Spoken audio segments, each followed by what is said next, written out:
মা, মা গো, কোথায় আছো তুমি মা? বড় ক্লান্ত, বড় পরিশ্রান্ত আমি আজ।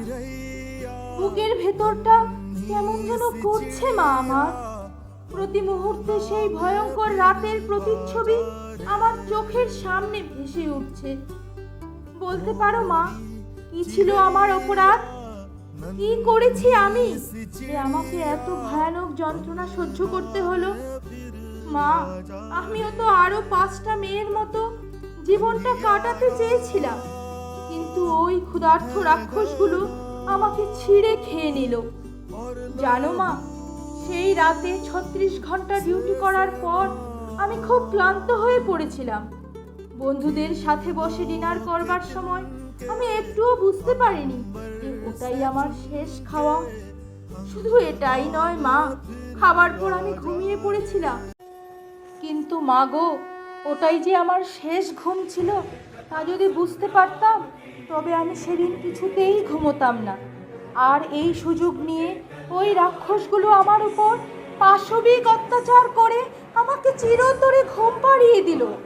বলতে পারো মা, কি আমার অপরাধ ছিল? ছিল না মা তাদের, যারা আমার উপরেই পাশবিক নির্মম অত্যাচার করলো? মা গো, আমি তো সেই রাতে ঘুমিয়ে পড়েছিলাম, কিন্তু যখন ঘুম ভাঙলো দেখতে পেলাম আমাকে ঘিরে মদমত্ত অবস্থায় কতগুলি ক্ষুধার্ত ভেড়িয়া দাঁড়িয়ে রয়েছে। আমি খুব ভয় পেয়ে গেলাম। চিৎকার করে বেরিয়ে যাবার চেষ্টা করলাম, কিন্তু পারলাম না। একে একে ওরা আমার উপর পাশবিক অত্যাচার চালিয়ে গেল। আমার চোখ, মুখ, পেলভিক গার্ডেল সব কিছু ক্ষতবিক্ষত করে আমাকে ছিন্ন বিচ্ছিন্ন করতে শুরু করলো। জানো মা, আমি তাদের পায়ে ধরে বললাম, আমাকে প্রাণে মেরো না, আমি তোমাদের নাম কারো কাছে বলবো না, আমাকে বাঁচতে দাও। কিন্তু ওই রাক্ষসগুলো আমার একটা কথাও শুনলো না। কখনো একা, কখনো সবাই মিলে আমার উপর দানবিক অত্যাচার চালিয়ে যেতে লাগলো। যন্ত্রণায় আমার শরীর কুঁকড়ে যাচ্ছিল, কিন্তু আমি চিৎকার করতে পারছিলাম না। এভাবে করেই এরা আমাকে শেষ করে দিল। আমি হেরে গেলাম মা।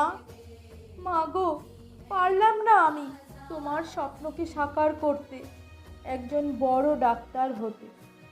কিন্তু মা, তুমি এই নরখাদক পাপীদের ছেড়ো না।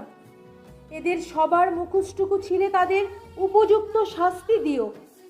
আমার এই অপমানের বদলা নিও মা। মা গো, আমার এই অপমানের বদলা নিও।